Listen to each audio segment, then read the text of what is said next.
Welcome to the new cyber frontier, bringing you the latest news and initiatives that focus on the development of cybersecurity economics.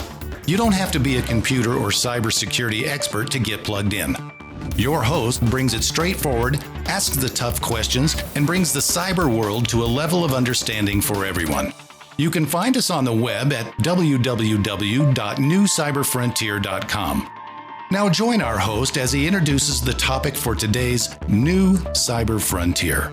Quite often we're on Zoom or something else with Dr. Shawn Murray today and myself, Christopher Gorog. Dr. Gorog now. Dr. Gorog. Congratulations. Thank you. Hosting New Cyber Frontier. So we have been, both of us, all over the world since oh my last gosh, time it's so big. we sat down face to face, and so many people talking about the latest topics, AI, right? Yeah, AI, generative AI and all the things that brings with it. So we're going to sit and talk today a little bit about what we've heard, what we're thinking, what we're seeing, what the future might look like, because so many people are asking, what is this going on? What are we doing? What can we expect? Should we dive in? yeah, absolutely. Wait, you already are. Never mind. We're already there. That AI is probably recording everything that we're saying now. But now, what's that going to mean? Since we've already kind of jumped in. So I guess, first of all, Dr. Murray, anything new you want to talk about in opening here before? We're, this is our 20th year in business at Murray Security Services, and there's so much going on. I've been traveling all over the place, doing a lot more on the presentation side. I just left the board of directors at ISSA International, where I was the president. Now they asked me to stay on and advise the board, and we're going to talk later in another episode about one of the initiatives that I'm really passionate about, the AIM, the apprenticeship, internship, and mentorship. But just like you, I've got my thumb in just about a little bit of everything, and our passion and our energy seems to be keeping up with us. So I think we'll keep the momentum going as long as it'll let us. We're still going. We're both at the peak years of our life, right? Absolutely. Huh? At least we'll stick with that story for now. It's same here. A lot of things going on. I know you've been international. I did a world tour. I went left, west, came back east. First time I've ever done that. And, usually it's the other way around. Or usually you fly across the pond, you fly back. You fly to Asia, you fly back. Right. But I said, well, I'll just make a stop, go through Europe and come back around. It was a fun trip. I had started in Canada, 2 locations, around to Asia, Singapore, Italy, Vienna, Hungary, UK, and Bristol and London, and then back across the pond. Yeah, I haven't been over to Asia this year. I've been all over Europe. Actually got some personal time with my son on a trip to Italy for 10 days. That was a lot of fun. Been back and forth to Germany, consulting, teaching classes for cyber executives. Same thing in the UK. I'm there several times a year, in the Netherlands. And then, my wife and I just got back from a much needed vacation up in Alaskan cruise and with a stop in Victoria, Canada. So it's been great, but super busy. Hurricane, I heard you cut a little bit of. A little disruption there, but much needed vacation. Things don't shut down even though you're on vacation, and now we're back, and we carved this time out months ago to make sure that's the lead time that we need to be able to collaborate together. And there's so much to talk about, and so it's great to be back on the show and have a conversation. Yeah, and definitely back on your show. You're on my show. Yeah, we're definitely moving forward there. A lot of things going on with me too. Yeah. Make some life changes. Yeah. Take a little bit of a break myself in the upcoming future. I'll talk about it later afterwards. So I don't get too much people coming after me for certain things. But some exciting changes and good changes with Blockframe as well. I'm excited for that announcement to come out, and all the years that you and your team have put into that. I've been there almost from the beginning to watch the evolution, sharing ideas, watching the collaboration. It's been a great ride, and I'm excited to be at the finish line. Yeah, absolutely. Let's take a break, hear from our sponsors. We're right back to get into that discussion, our around the world trip and engagement with AI, right? The secret. Yeah. Be right back. Blockframe technology offers next-generation blockchain-managed trust and security. Unique non-fungible tokens are used to secure software bills of materials to provide data quality and security for every transaction in your supply chain. Deploy advanced peer-to-peer product security, scale zero trust capability to millions of IoT devices, allow vendor tracking and accountability, and rapidly reset from compromise. Unchangeable, time-sequenced blockchain data provides next-generation security using machine learning trust algorithms and audit analytics. Start securing your supply chain today by contacting Blockframe at www.blockframetech.com. Welcome back to New Cyber Frontier. On today, I'm hosting Dr. Shawn Murray. On with me, into AI. So everybody's into it. Everybody's talking about it.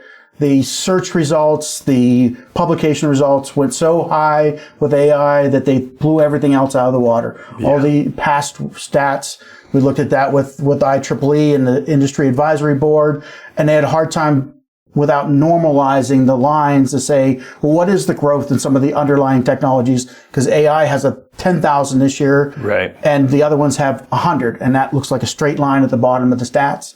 So, but other than just the sheer magnitude, the interest, the, pop to it. Right. What's behind it? AI has been around for almost 40 years. When we take a look at artificial intelligence, remember the expert systems, remember coding in Fortran and Cobalt, and, we had knowledge-based systems. Well, AI, came about around that time frame. You had to put information in those systems and allow it to make decisions based on the most credible information that was in that system. Well, it's not the same AI that we had when we were much younger, right? Today, generative AI specifically, you have an algorithm in the software with an ability to evolve, adapt, consume information, massage it with a level of credibility or non-credibility. Microsoft came up with the term hallucination, right? So when an AI believes it's 100% correct, and we know that it's 100% incorrect, this is where the human factor still needs to be in play to validate what the AI is doing. The AI is not human. We've got to have credibility. We have to have accountability and responsibility in the use of artificial intelligence. It's going to solve a lot of problems. It is already solving a lot of problems. It is removing a human from having to do hours and hours and hours worth of work, but it still needs to be validated. And of course, we want to use it for good, but we have adversaries that want to use it for bad things. And so, as with any other type of technology, we've got to be cognizant of how those inappropriate uses of AI are going to be used. And it's actually, we see it now. Sock puppets. This is a term everybody needs to start understanding. Sock puppet is the reference to a digital representation of a human. This is not a real human. It is suggested that 10% of all social media profiles right now are sock puppets that are embedded AI that interact and interface with real people on a day-to-day basis, and you may not even know it. Mm-hmm. There's a lot of talks on AI as I did my trip, 9 different events, conferences, university speaking events. But something I kind of took from everything I heard in general is AI is kind of at the status of like a toddler right now, right? And if you think about a toddler, how easy is it to get them to believe something, right, that might or might not be true? We have several myths around the year that we tell kids all the time. Enough adults tell them something, 2 adults tell a kid something, it's law. Yeah, reinforcement, right? And that's what we're seeing right now at the level of AI. Right. It is grabbing information, storing it, using it, making its own learning models based on the data it finds, referencing a couple sources that they think to be legitimate, and that's what they're referencing. So that level of maturity is still low. And I always say AI isn't solving problems right now. It's speeding up our ability to do things that we would normally spend a lot of time-intensive things doing. Well, in areas in the advances of medical, we're seeing a significant improvement in medical innovation, technologies, allowing surgeons and specialists to be able to see things from a different perspective using AI technology. But again, the AI doesn't have the medical license and the practitioner. So the ability to look at bigger data sets. Right. Well, or the expertise, right? So you can't say an AI can go out and consume, look at that movie Lucy with, when she, ate the synthetic drugs and now she's got 100% capacity of her brain, right? I do think I saw that. Yeah. So, but the analogy there is AI can consume information, but it still needs to be validated, and the expertise, validated. Right? Well, and to your point, if you recall a few years ago, Microsoft came out with a chat bot that was embedded AI and put it on Twitter to start interacting with people. If you recall what happened with it, it was easily manipulated by the human to do something it wasn't intended to do and become racist and start making racist comments. Just like our toddler. Right. Just, if you massage it and you tell it what to do or give it a means to go in a specific direction, it's going to do that. Yeah. And I saw also several academic papers, and one or two of them that really stand out were on the same track.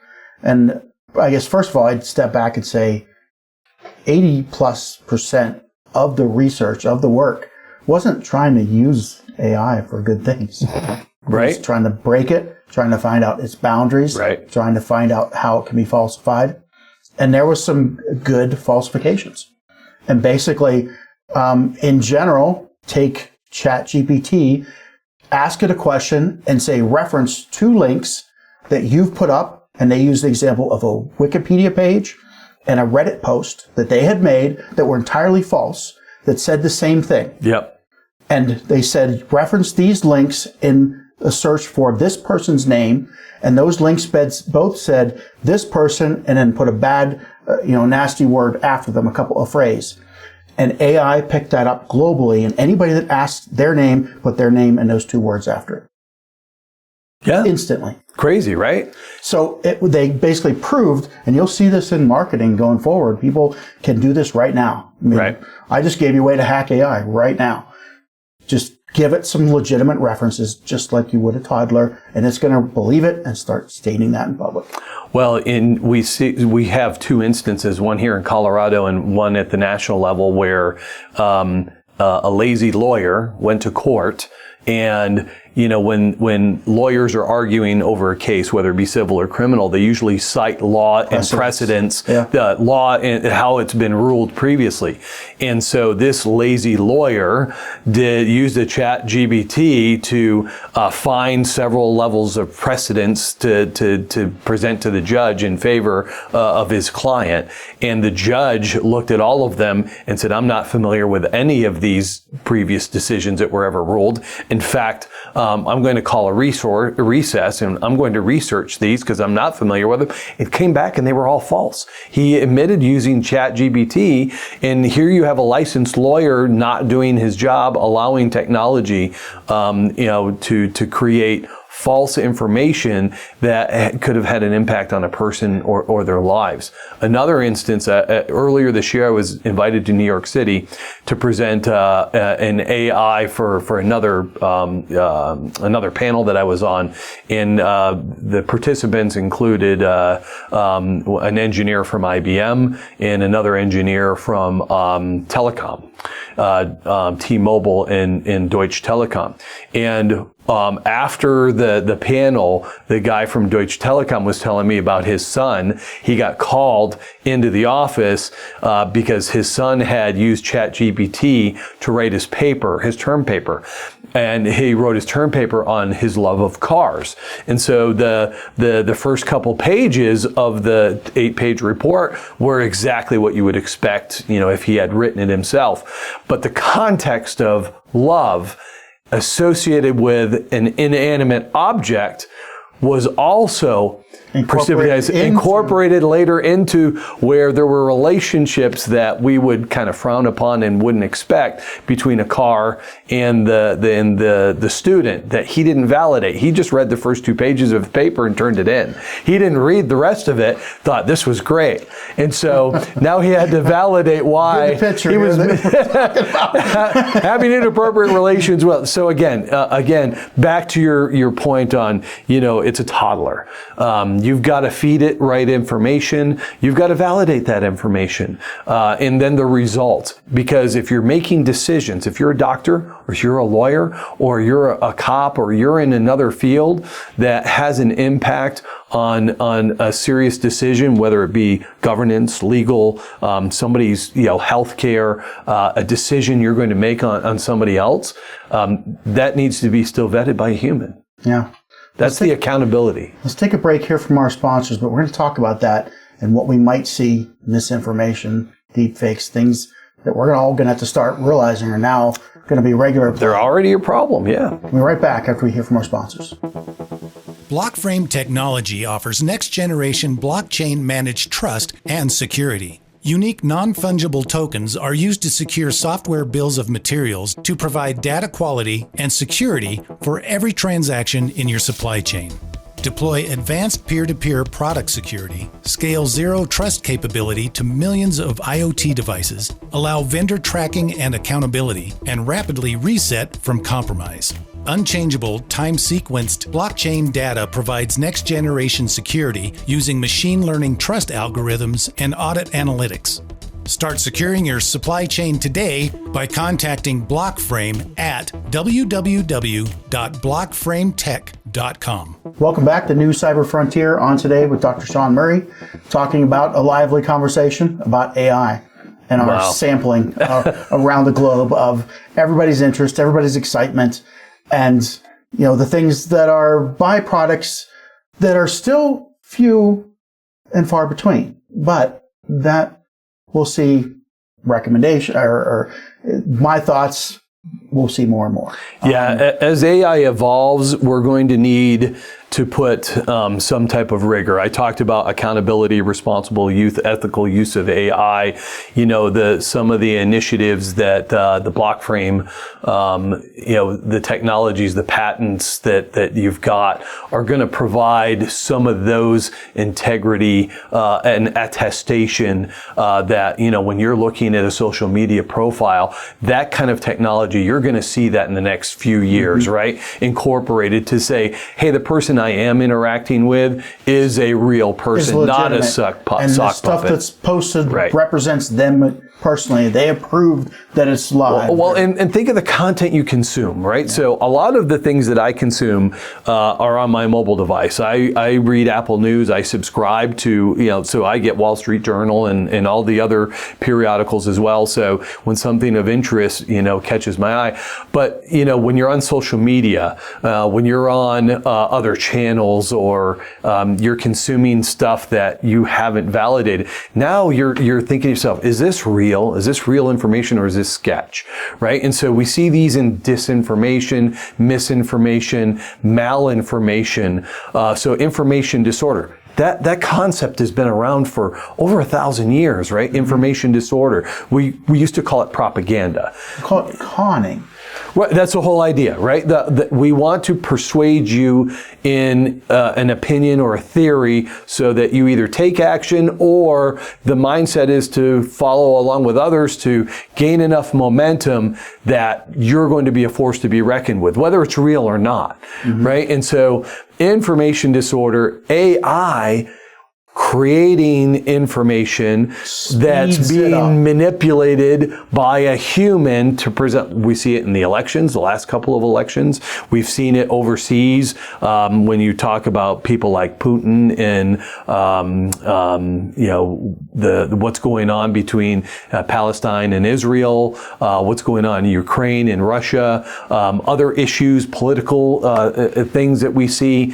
The whole idea is this mindset of of persuading people to follow along with your mindset and AI provides a capability to be able to do that. So misinformation is taking things out of context and say maybe you read my post and you took it out of context and you shared it with somebody else, taking it out of context. So there was no intent of malice there, right? Malinformation is a little bit different. Malinformation is where you take that information, you intentionally take the context and promote, your opinion, whether it's towards Trump or Harris or, in support of Russia or support of Ukraine, Palestine, whatever it may be. So the malinformation is using information in such a way that you normally wouldn't. The intent is to create disorder. Whereas disinformation is the overlap of mal and misinformation with the intent to cause harm. In one instance, we have a story of a pastor that wanted to be ousted by two of the parishioners. And two of the parishioners couldn't get enough momentum from the rest of the parish to oust the pastor. So they created a deep fake video because they had access to lots of digital content during the pandemic. He went on and recorded a lot of his content online. So there's lots of samples to provide a credible representation digitally of this pastor having sex with an underage female. And when the information got out, again, information disorder, disinformation, the intent to cause harm, he wasn't able to repair his reputation, and he wasn't just ousted from his parish. He couldn't recover from it personally, his reputation, and he committed suicide. That is the intent to cause harm. When we're using technology in such ways to create a momentum that's not just inappropriate, but now we're talking about lives. So if you think about it, and just playing the little devil's advocate, I could have done this before technology the same way. We've been using it. What's different? Well, so, take a look at, to your point, right? Go back to Star Wars in the 80s. We've been using this technology in cinematography, for years. Sure. In television and movies and productions. Put an agenda in there. Right. It's entertainment. Yeah. But now we're using it in such a way to promote or to steal things. Earlier this year, in February this year, we talk about deep fakes. Usually we're talking about deep fake audio, photographs, or video content. Earlier this year, we've evolved to live interaction with a deep fake, a human that doesn't exist, a digital representation of a human. And so this company in Hong Kong, a financial organization, had a trade at $25 million that required the validation from the CFO and other executive members of the board before the transaction was to happen. So the individual in the company who was required to make that transaction had a live Zoom meeting with the CFO, who he believed to be the CFO, and other members of the board to approve the transaction. And the live interaction was a broadcast deepfake of the CFO, who provided a validation and the transfer of $25 million to some adversary that they're never going to get their money back. Interesting. Yeah, so like a chatbot, you're interacting. You're thinking the first one was Max Headroom. Yeah, I forgot all about that. We're dating ourselves now.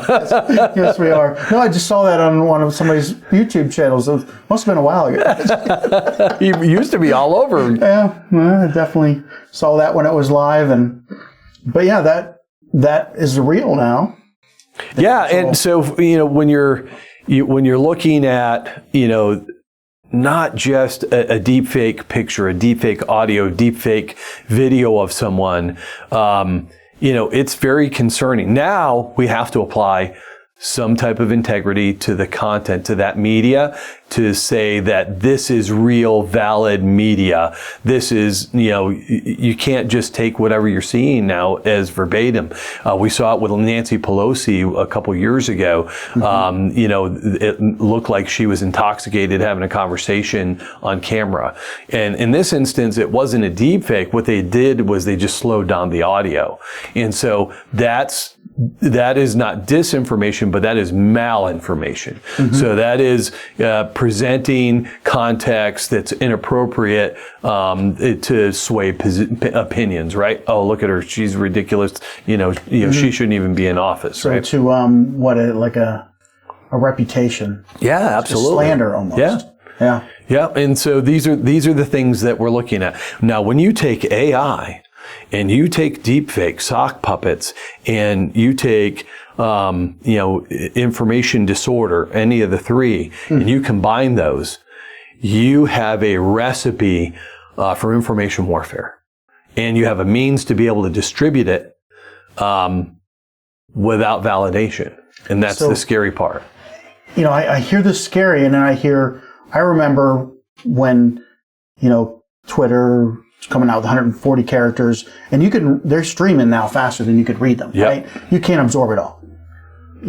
Not too far in the future, this stuff is going to come faster than we can absorb it all. So it's like, I see setting up for an information numbing. Legitimacy disengagement. Nothing is legitimate because anything could be real or not. How do you discern between it? And it's, we're thinking now the one-offs, and this is happening. Oh, wow. What happens when it's like coming as fast as your Twitter feeds? From all directions.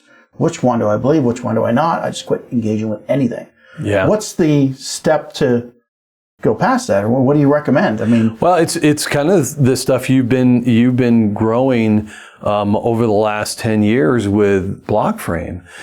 We need to have a means that doesn't exist today. We can talk about certificates and PKI type technologies, and they have their role, but the evolution of integrity and credibility, I think we can achieve that through a ledger in the blockchain. It's quality in the digital era is the next focus to get past this. Quality and integrity, right? So I want to know that what I'm consuming is real, it's accurate, and has that level of credibility. I want to know that when I'm reading the Wall Street Journal, that it was that journalist that wrote that article, and that article that they wrote hasn't been changed. All right. So, and just kind of we're down the path of worry.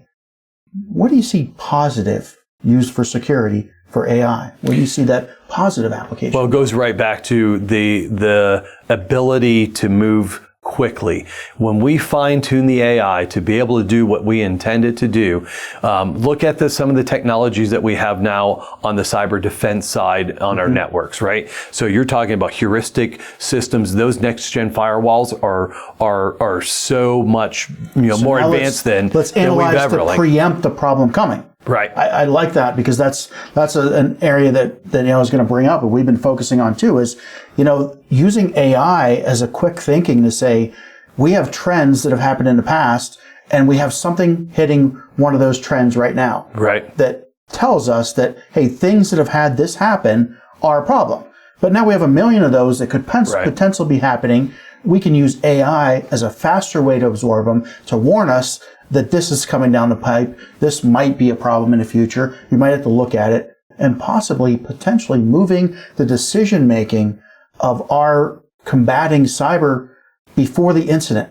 Pre-incident instead of post-incident. It's another facet of the cyber kill chain that we're going to have to be able to integrate. Having worked at Army Cyber and running a program with a bunch of analysts, this is going to be a significant advantage for an analyst, a SOC analyst or an incident analyst, to be able to more quickly, provide a level of validation that a threat indicator of compromise but we want occurring right now. Is occurring right now, right? And we can respond to it faster. By the way, this occurred, and here's the 50 others that were in the same supply chain. A lot faster response time. Here's the 50 others that have the same software that could be a problem. Right. A lot faster. And the other piece to it too is, in some instances, I'm going to give a shout out to a company that was bought out by Deloitte, Route 9B. When they were doing their SOC services, their MSSP services, they would have a software engineer working with the analyst that was providing MSSP services for a client.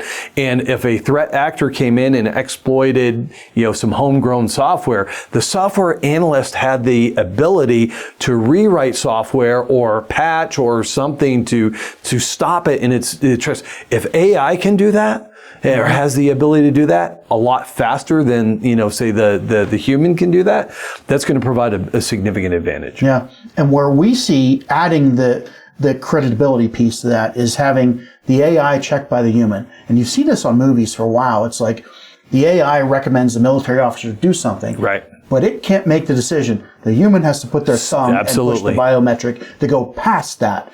And that's where I see that literally the SOC becomes this presenting humans with potential threat problems. Sure. And they decide which one to pursue, which one not to. This one we're going to watch a little bit. Right. And the AI is making all those analytic.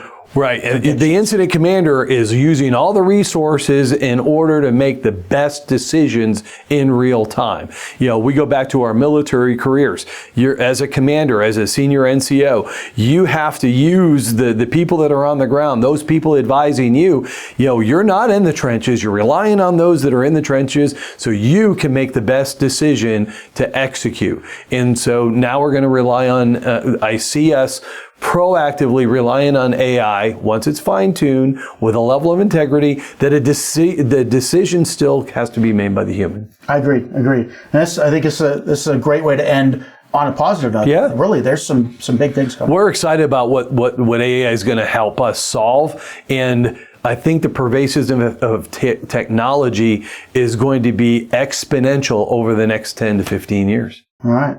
And you heard it here on New Cyber Frontier. Thanks for joining today. Thanks, everyone. Bye. We hope you have enjoyed this episode of New Cyber Frontier. Remember to get involved. Often we think that someone else will handle privacy and security in the virtual world, but you are the only one truly in command of your virtual fate. Join our mailing list so we can keep you informed of breaking news and new releases. If you have an idea, if you have a question that you would like to hear answered, or if you want to get involved with our efforts, reach out to us at newcyberfrontier.com. We also encourage you to visit our sponsors' links, as they are the ones that really make this show possible. I want to thank each of you for supporting the show, and we look forward to seeing you back for the next episode of New Cyber Frontier.